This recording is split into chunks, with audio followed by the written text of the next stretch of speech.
क्या 36 गुण ही अंतिम सत्य है? अष्टकूट मिलान की सबसे बड़ी सच्चाई। विवाह से पहले ये वीडियो अवश्य देखें। नमस्कार मेरे सहयात्रियों, स्वागत है आपका अपने चैनल ज्योति पथ पर। यदि किसी लड़के और लड़की के 36 में से 36 गुण मिल जाए तो क्या उनका विवाह निश्चित रूप से सफल होगा? और यदि केवल 16 या 17 गुण मिले तो क्या विवाह बिल्कुल नहीं करना चाहिए? आज के समय में शायद ही कोई ऐसा परिवार होगा जिसने विवाह से पहले ये प्रश्न न पूछा हो। लेकिन क्या सचमुच 36 गुण ही विवाह का अंतिम निर्णय करते हैं? आइए आज शास्त्रों की दृष्टि से इस भ्रम का समाधान करते हैं। सबसे पहले यह समझना आवश्यक है कि अष्टकूट मिलान विवाह का एक महत्वपूर्ण अंग है, लेकिन संपूर्ण विवाह ज्योतिष नहीं। अष्टकूट मिलान केवल वर और वधू के जन्म नक्षत्र तथा जन्म राशि के आधार पर 8 प्रकार की अनुकूलताओं का परीक्षण करता है।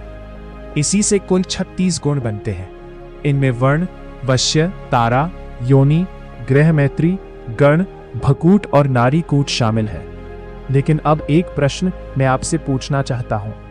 यदि किसी भवन की केवल दीवारें देखकर यह कह दिया जाए कि यह घर पूरी तरह सुरक्षित है, तो क्या यह उचित होगा? नहीं, क्योंकि घर की मजबूती उसकी नींव, छत, स्तंभ और निर्माण की गुणवत्ता पर भी निर्भर करती है। ठीक यही बात विवाह ज्योतिष पर भी लागू होती है। 36 गुण केवल एक भाग है।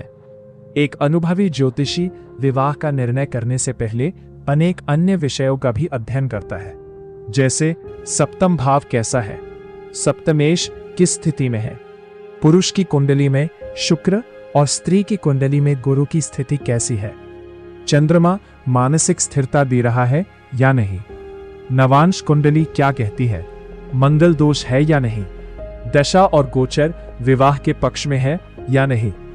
इन सभी प्रश्नों के उत्तर जाने बिना केवल गुणों के आधार पर निर्णय लेना उचित नहीं माना गया है। अब एक उदाहरण से समझिए।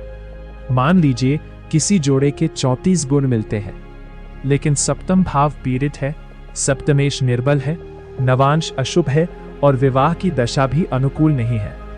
ऐसी स्थिति में केवल अधिक गुण होने से वैवाहिक जीवन की सफलता सुनिश्चित नहीं हो जाती। दूसरी ओर किसी जोड़े के केवल 20 या 22 गुण मिलते हैं, लेकिन सप्तम भाव मजबूत है, सप्तमेश शुभ है, शुक्र और गुरु बलवान है, नवांश अनुकूल है और दशाएं भी अच्छी हैं। ऐसी स्थिति में उनका वैवाहिक जीवन अत्यंत सुखद हो सकता है। यही कारण है कि हमारे प्राचीन ज्योतिषाचार्यों ने संपूर्ण कुंडली के अध्ययन पर बल दिया है। इसका अर्थ ये बिल्कुल नहीं कि अष्टकूट मिलान महत्वहीन है। नहीं, अष्टकूट मिलान अत्यंत उपयोगी है, लेकिन इसे अंतिम निर्णय मान लेना उचित नहीं है।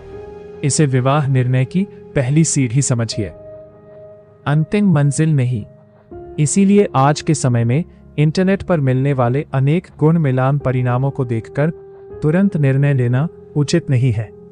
कंप्यूटर गणना कर सकता है, लेकिन शास्त्रों की गहराई और अनुभवजन्य विवेक का स्थान नहीं ले सकता।